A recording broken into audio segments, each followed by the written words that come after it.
Salut Nouria, Bonjour Charline. comment ça va? Très bien, merci. Oui. Oui, le soleil revient. Oui, ça fait du bien. J'ai fait une longue balade ce matin. C'était super dans les bois. Ah, bravo. Mm. Tu habites à côté du bois? Oui, Quelle mon chance. Bellevue, oui, tout à fait. Ça fait Quelle toujours, chance. toujours du bien de profiter. Tu fais très bien. Surtout pour la courbe de ton cortisol, bravo. Mm. Très bonne idée. Oui. C'est pile dans le thème de la naturopathie, du coup.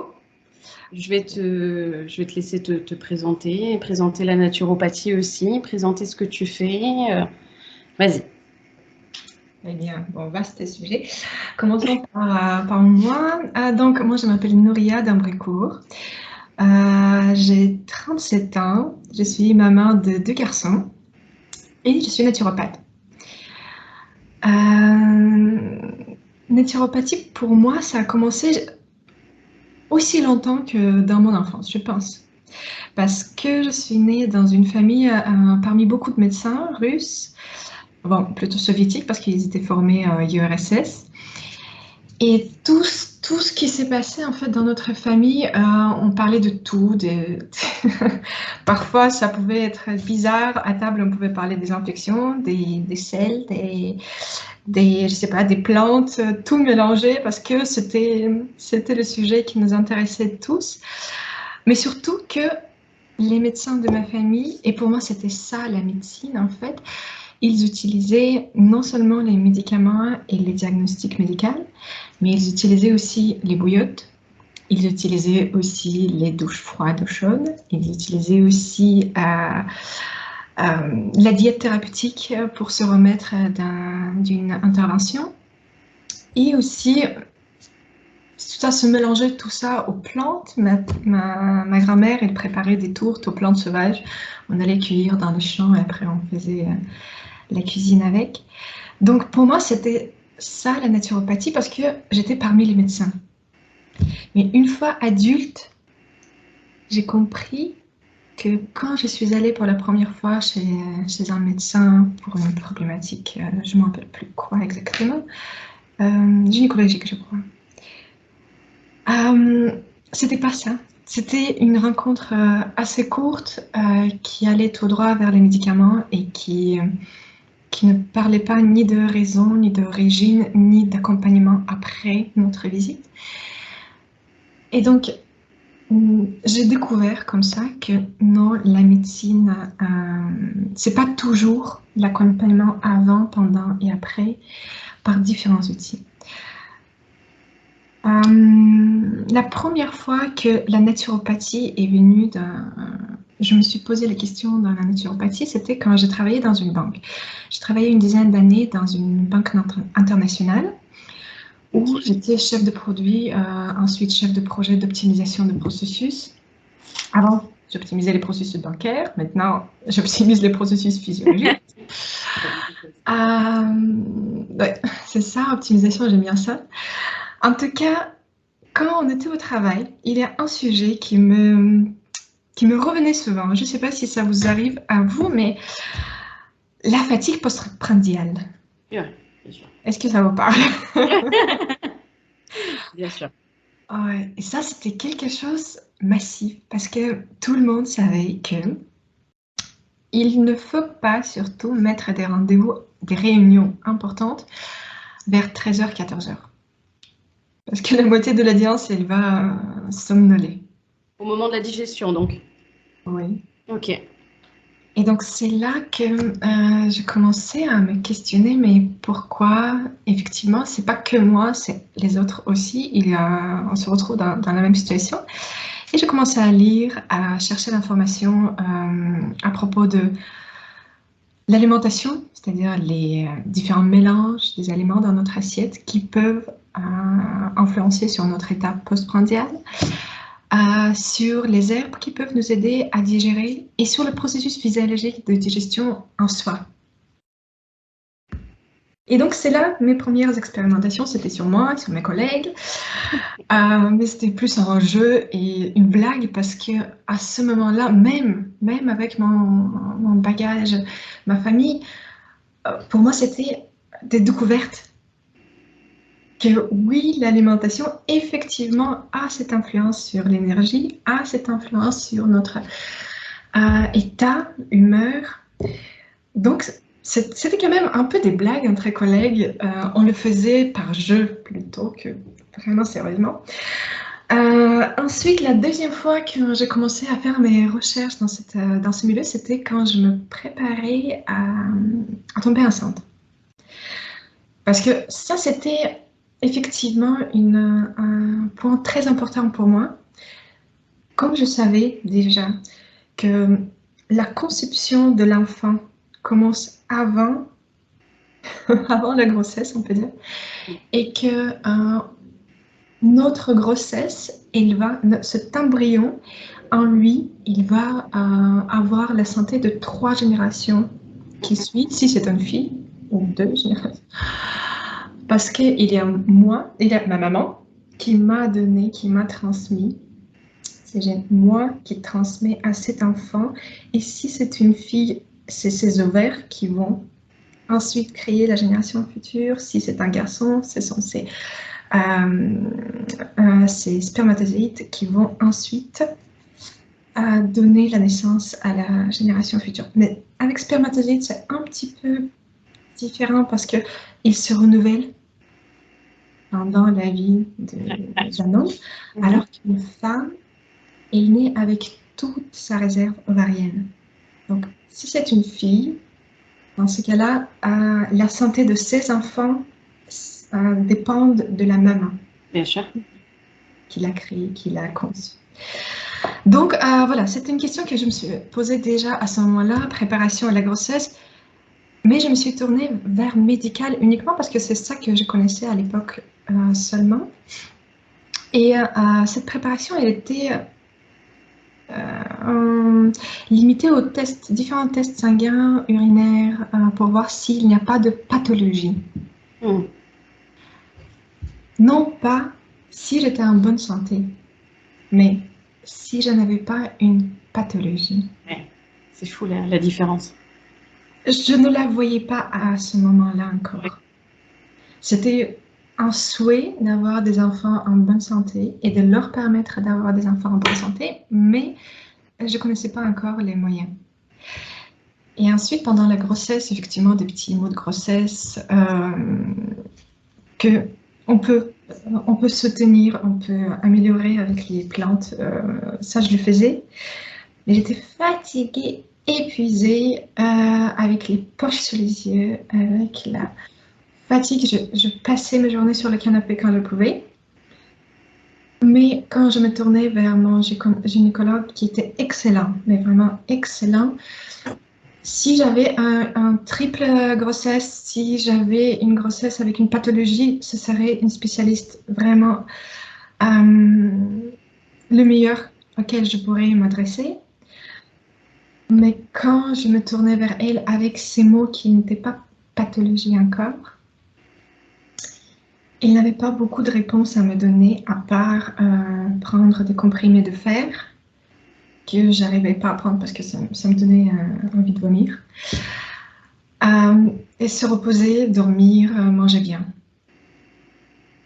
Et je faisais tout ça, mais j'étais épuisée quand même.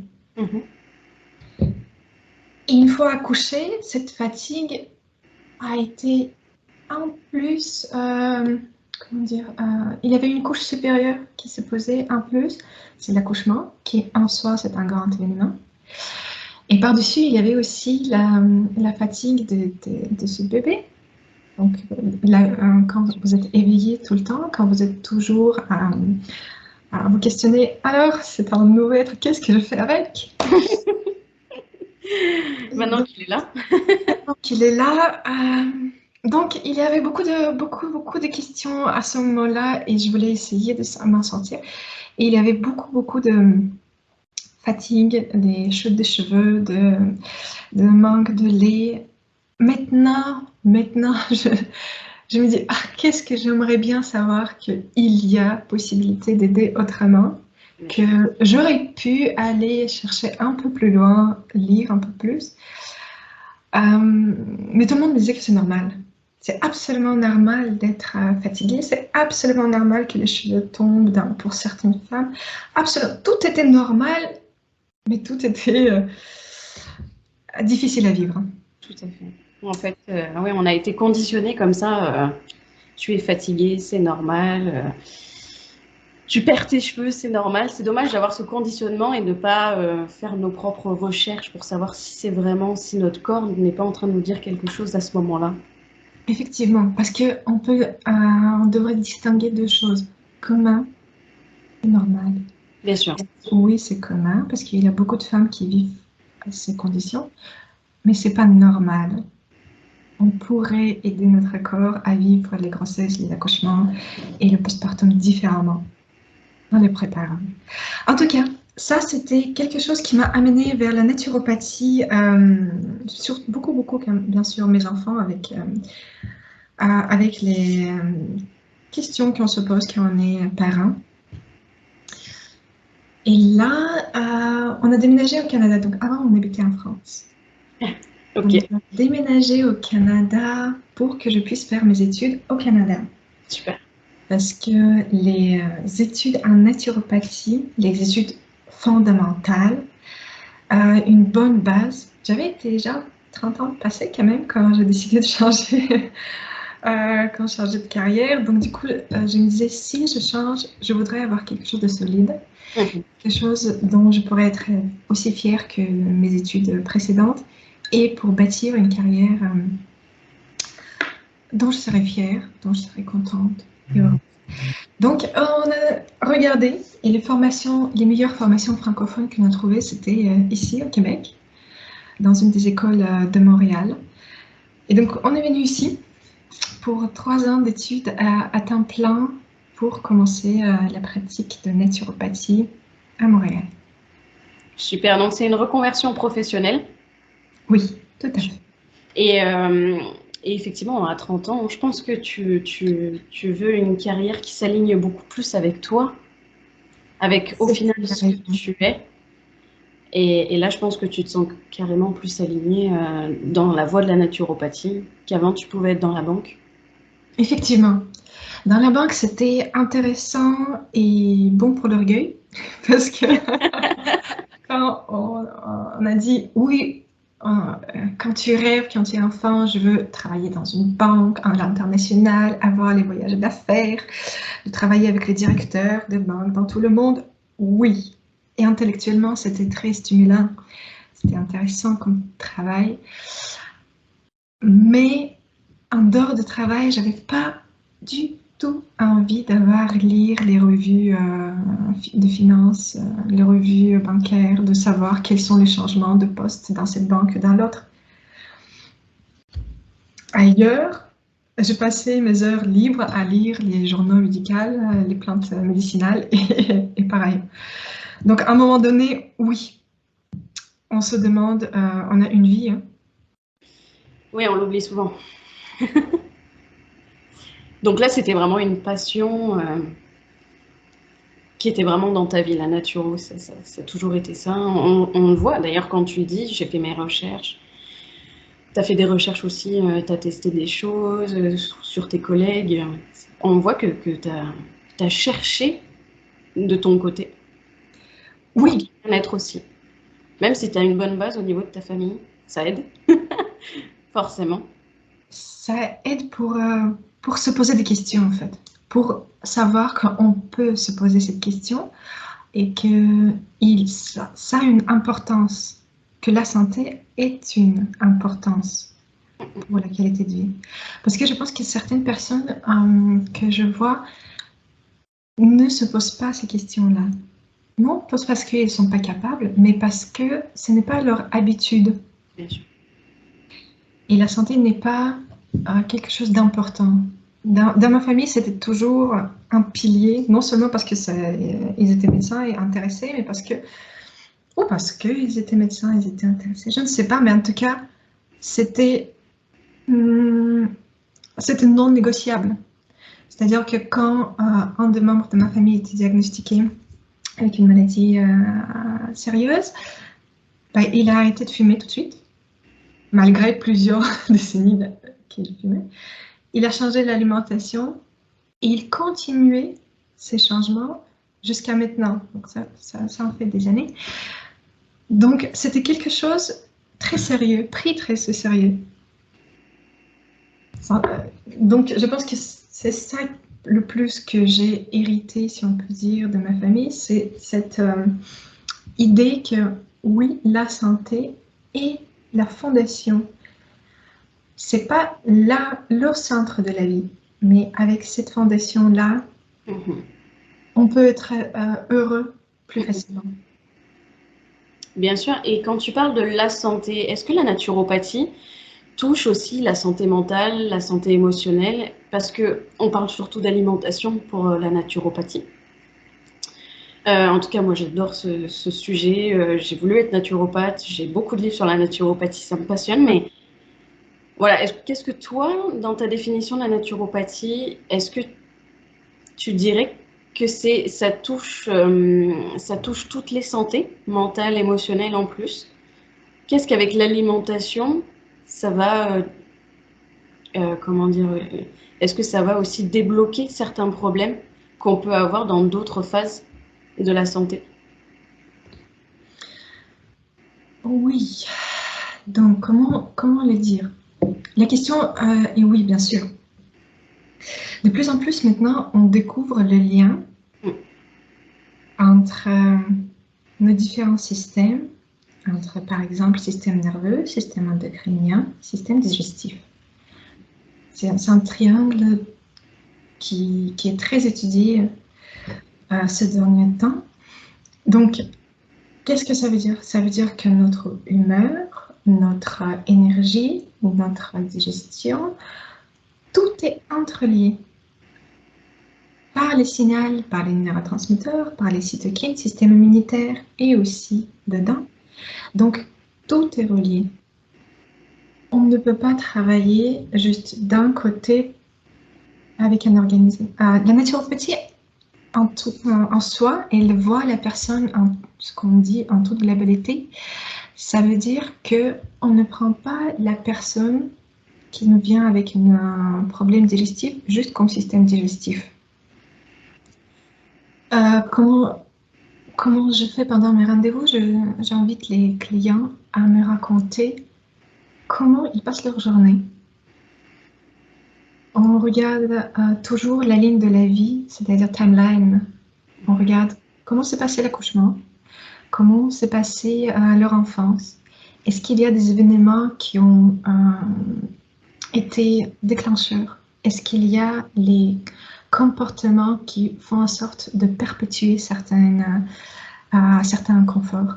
Est-ce qu'il y a des choses qui améliorent? Est-ce qu'il y a quelque chose qui les rend heureux? Qu'est-ce qui est important? Donc, toutes ces questions-là nous font une sorte de cartographie de la personne, de la santé de la personne, où on voit quels sont les éléments, quelles sont les origines qui peuvent nous aider ou qui peuvent aggraver la situation que vit la personne devant moi. Donc, quand une personne arrive, tu lui demandes beaucoup de choses sur sa vie. Oui, c'est la première chose, oui. Voilà. Pour établir peut-être un lien avec un problème digestif, par exemple. Souvent, tu sais, ce qui se passe en fait, assez souvent, la personne qui vient me voir, elle a une problématique qu'elle voudrait régler. Et ensuite, ce qu'on fait avec elle, on regarde quels sont d'autres signes et signaux que le corps envoie par ailleurs. Et même si la personne pense qu'il y a juste ça, en se posant la question, en essayant de se souvenir, et comment j'ai réagi à ça, on se retrouve avec finalement un système de signal. Ensuite, mon travail, ce serait de connecter les origines possibles, probables de tous ces inconforts et de retrouver la raison de base ou les raisons de base, les dérèglements. C'est là que nous pouvons agir pour faire en sorte que tous les autres signaux s'éteignent. Donc, la naturopathie, il dit, si vous mettez tout à l'œuvre, toutes les conditions favorables pour votre organisme, il s'autorégule.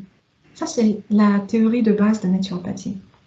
Donc, mon travail, c'est ça, c'est de retrouver où les déséquilibres, en fait. Parce que tout le reste va se rééquilibrer soi-même, tout seul.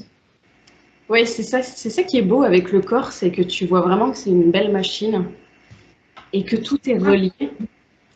C'est pas parce que tu as un problème digestif qu'on va regarder juste ça. C'est vraiment, il y a tellement de choses à regarder, il y a tellement de choses à analyser et qui peuvent être tellement en lien avec ton problème digestif, admettons.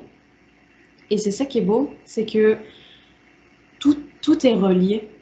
Vraiment, une émotion qui reste vraiment encore sur le cœur, comme on dit, j'en ai gros sur le cœur.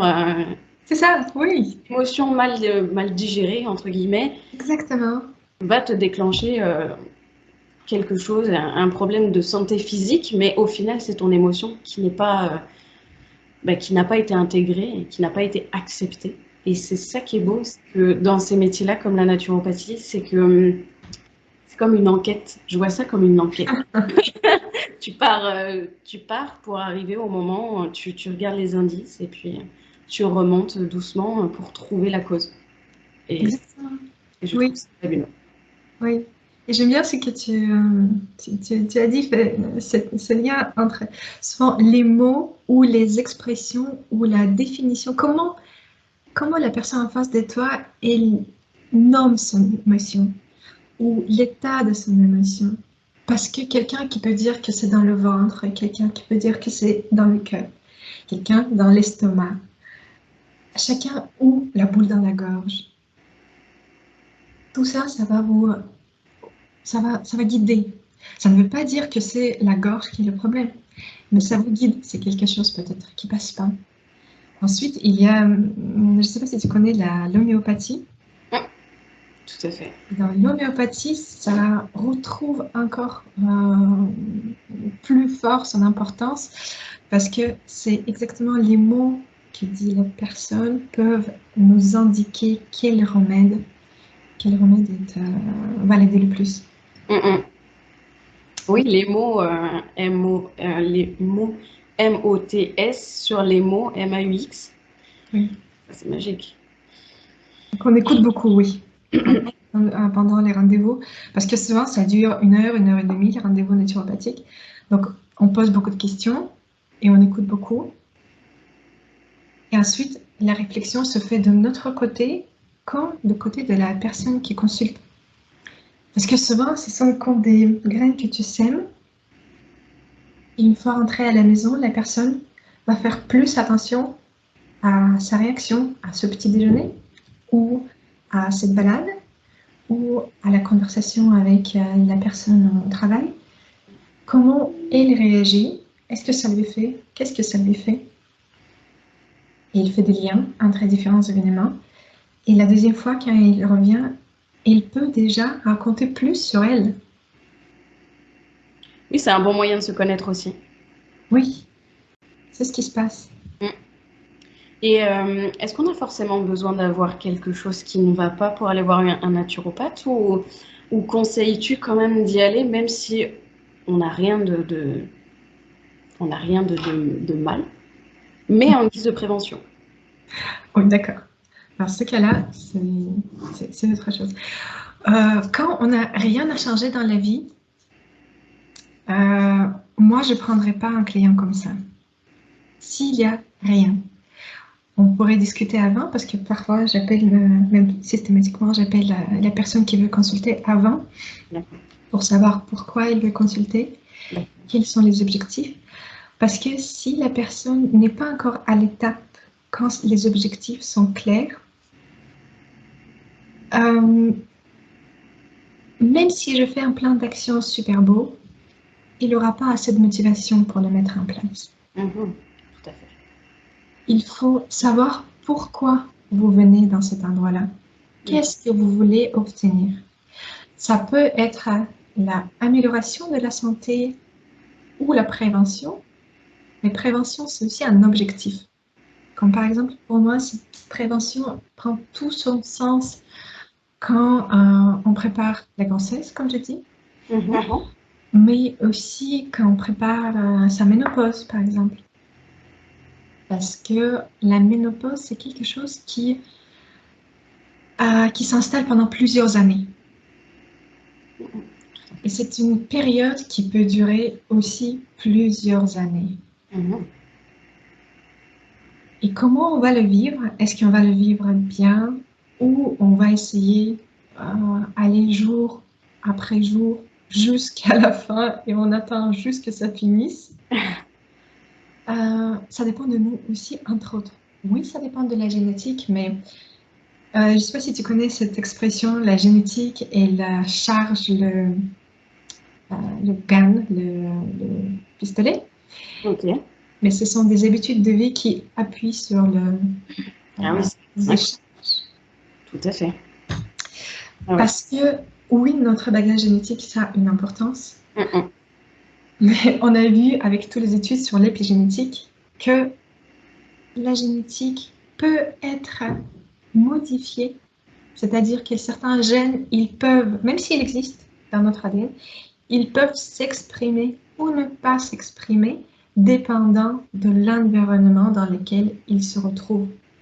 C'est-à-dire que notre mode de vie fait en sorte qu'on développe ou non certaines bonnes ou mauvaises prédispositions génétiques. Oui, bien sûr. Donc, toute cette préparation est possible.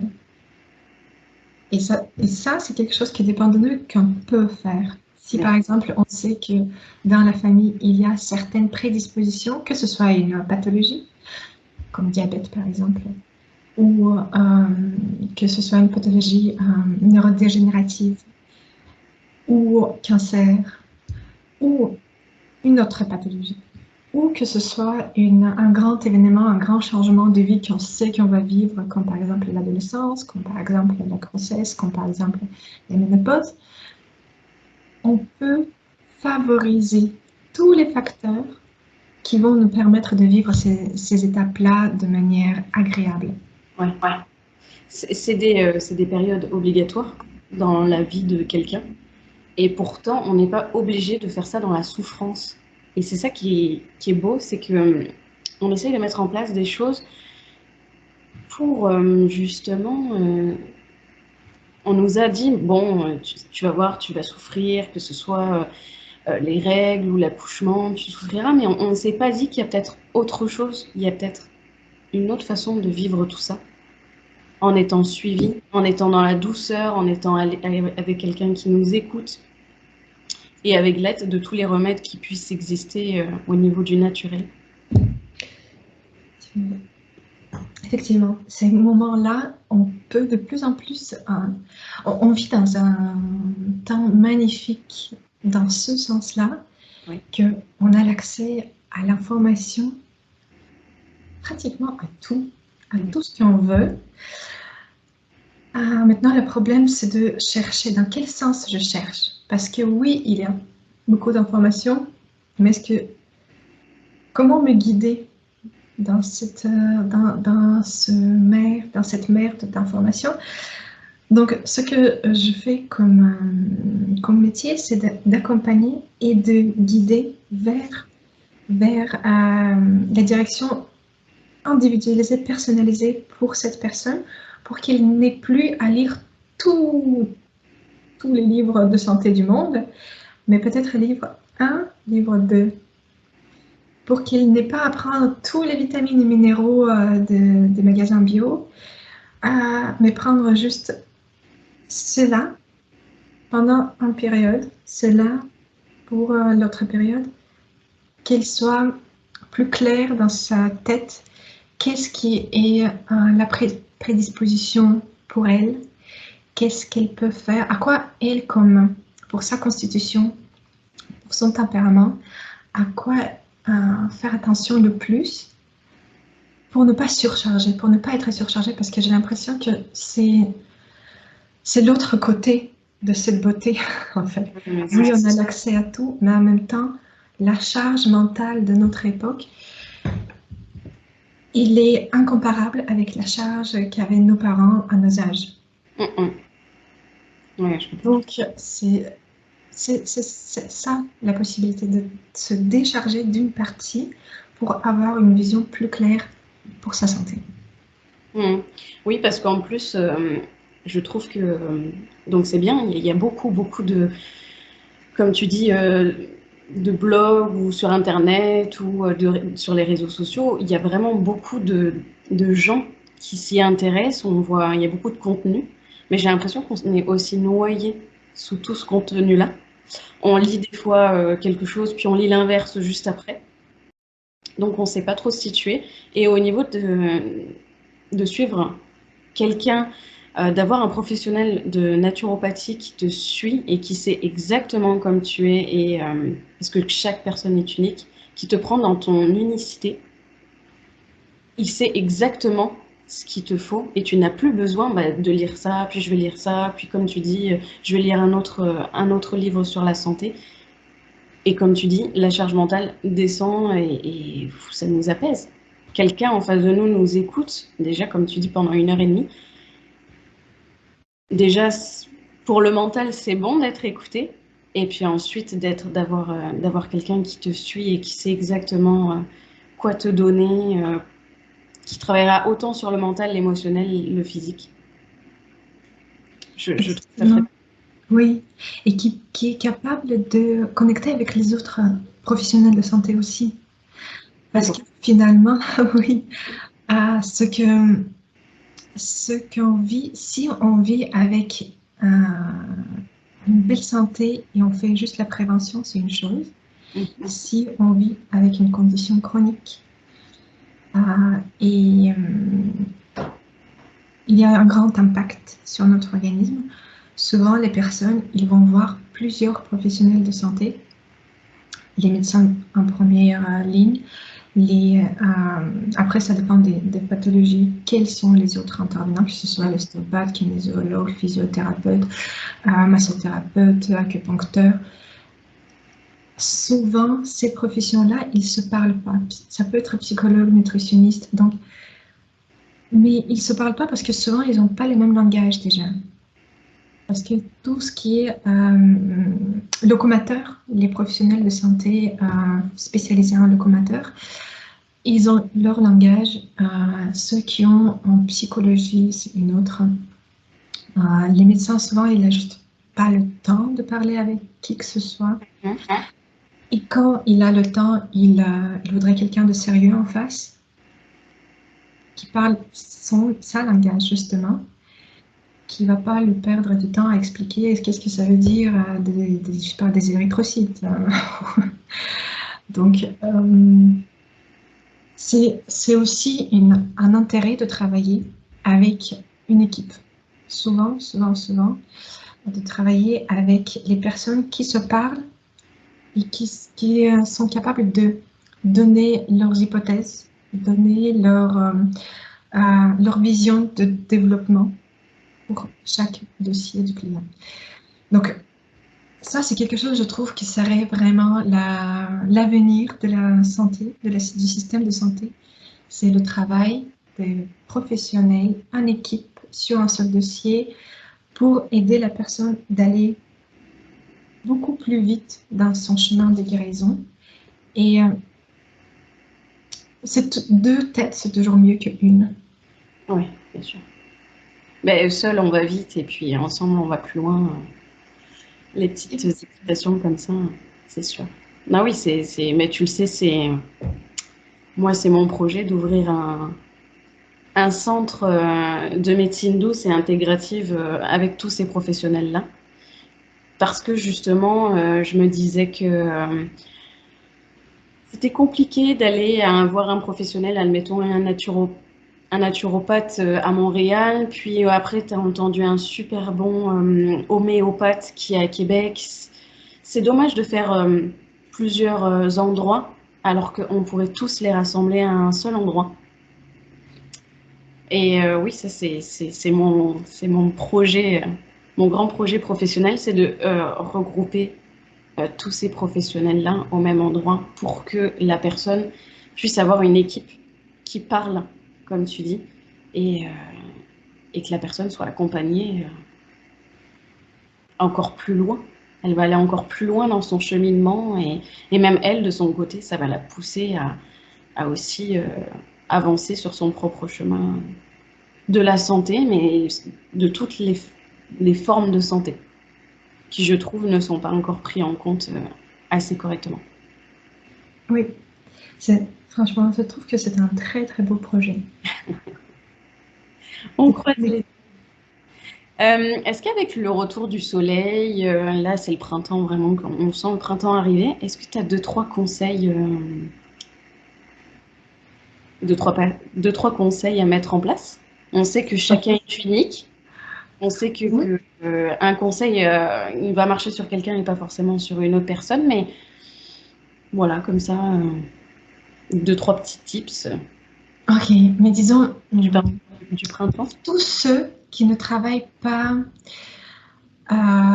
qui n'ont pas de shift, qui ne travaillent pas de nuit, la première chose à faire dans la journée qui va vous faire du bien, c'est prendre un verre d'eau.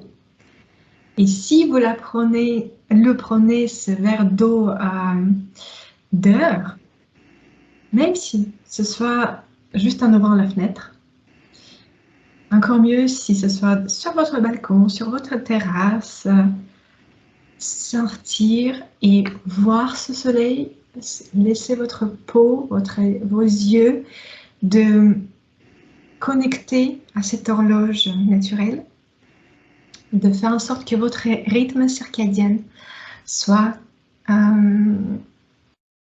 comme on fait avec les horloges mécaniques. Vous savez, de temps en temps, il faut les... comment? Il faut remonter les aiguilles, c'est ça? Remonter les aiguilles. Ça, c'est quelque chose, c'est un message qui va remonter les aiguilles de votre rythme circadien. Ok. En même temps, vous respirez. En même temps, c'est un moment de la journée quand vous n'êtes pas connecté au téléphone, à l'ordinateur, mais à vous-même. Ouais. Et donc, les respirations, les sensations, quand on stimule tous nos sens, on se reconnecte. Ne reste que pour quelques minutes, mais pour moi, il est essentiel ce petit moment du début de la journée. Ok, en début de journée. Oui. Ouais. Ok. Ça ne veut pas dire que vous ne pouvez pas le refaire plusieurs fois dans la journée pour faire votre pause pendant le travail ou avant de vous coucher. Mais de mon point de vue, il est essentiel le matin de commencer et donner le rythme de la journée à votre organisme. Et la lumière, le soleil, l'eau pour le système digestif, les respirations pour le système nerveux et juste stimulation de l'air, du vent, des oiseaux. Ça va vous faire... C'est pour ça que quand tu as commencé, on va faire comme une sorte de début et fin de la rencontre. Mais, cette balade le matin, c'est vraiment quelque chose, je trouve, une habitude excellente et qui va bien commencer la journée, de point de vue physiologique y compris. Bien sûr. On parle souvent de morning routine. Moi, je vois plusieurs choses sur ça. C'est vrai que on a beaucoup parlé de méditer le matin ou faire du yoga ou ce genre de choses. Je pense surtout qu'il faut savoir ce qui est bon pour toi. Moi, je t'avouerai que je peux pas me lever et méditer. Ça, c'est pas possible. Sinon, je me rendors. Il me faut de l'action tout de suite. Donc, je pars. Soit je vais courir, soit je vais marcher. Et comme tu dis, on prend ce soleil-là. Mais la méditation est très bonne aussi, comme tu dis, puisque tu respires et là, tu es au contact de toi-même, vraiment. Donc, toutes les routines du matin sont bonnes à partir du moment où elles sont bonnes avec toi-même. Tu te connais et tu sais ce qui est bon pour ton corps. Mais par contre, je n'ai pas le verre d'eau le matin. C'est vrai qu'il me faut que le verre d'eau, c'est ce qui me manque. J'y pense pas. Bah, oui, tu as raison. Individualité biochimique, c'est un autre pilier de naturopathie. Effectivement, tu peux choisir ce qui fait du bien pour toi. Si méditation, ça te va pas, et la balade ou la course ou le yoga, ça va mieux. Mais je t'ai donné juste le minimum, le tout minimum, parce que c'est quelques minutes. On peut appeler ça morning routine, effectivement, mais c'est le début de morning routine. C'est le tout début. C'est bon. Le début qui va marcher pour tout le monde. Et ensuite, c'est à vous de choisir. Ensuite, mais c'est le moment pendant lequel, surtout les mamans, je trouve que c'est le moment de notre vie quand on s'oublie, quand on se déconnecte de nous-mêmes. Et c'était quelque chose qui m'a permis de me reconnecter à moi, en tout cas dans mon cas, au moins quelques minutes par jour, quand la tête n'est pas encore trop pleine de toute la to-do list que vous avez pour aujourd'hui. Quand la tête elle est le plus possiblement vide, de poser la question à toi-même. Ok, et moi, comment je me sens aujourd'hui? Et moi, qu'est-ce qu'il me faut aujourd'hui? Est-ce qu'il me faut plus de mouvement? Est-ce qu'il me faut plus de repos? Est-ce qu'il me faut plus de contact social? Est-ce que j'ai besoin de voir quelqu'un et de parler, d'aller appeler ma copine, d'aller appeler ma maman? Parce que quand on ne se pose pas cette question-là, on peut ne pas entendre ce que notre corps nous dit. Donc, voilà. C'était un cri de maman. Chaque jour, tu as des besoins qui n'est pas forcément les mêmes que la veille. Bien sûr. Surtout avec tout ce qui se passe avec les hormones féminines. Tout notre cycle, c'est jamais pareil. On est comme des lunes. Ah oui, ça, la lune, oui. Oui. J'aime beaucoup la lune, effectivement. Cool, super. Bah écoute, merci beaucoup Nouria pour tout ça, c'était super intéressant. Eh ben, merci Charline, c'était pour la première fois que je parlais comme ça de ma profession. Ça m'a fait plaisir. C'était très bien. J'espère qu'il y a des gens qui vont trouver quelque chose d'intéressant dans notre conversation d'aujourd'hui.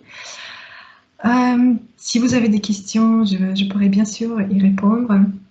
Ça me fait plaisir. C'est vraiment une passion de ma vie qui fait en sorte que je fais des recherches, que tous les jours, j'apprends, je lis, je parle de ce qui me plaît beaucoup. Bah, ça se ressent. Écoute, même moi, je le sens ici que c'est vraiment une passion et qu'en plus de ça, c'est ta profession, mais c'est une façon de vivre et ça se sent d'ici. C'est une belle énergie. Ça fait plaisir que tu sens l'énergie. Super Nouria, merci beaucoup. Merci, Et puis moi, je mettrai, tu as un Instagram, je mettrai l'Instagram en information pour que tout le monde puisse y aller. Et puis si jamais, on pourra te retrouver là-bas. Merci beaucoup. Super, merci Nouria. Bye Charline. Bye. Bonne journée. Bye.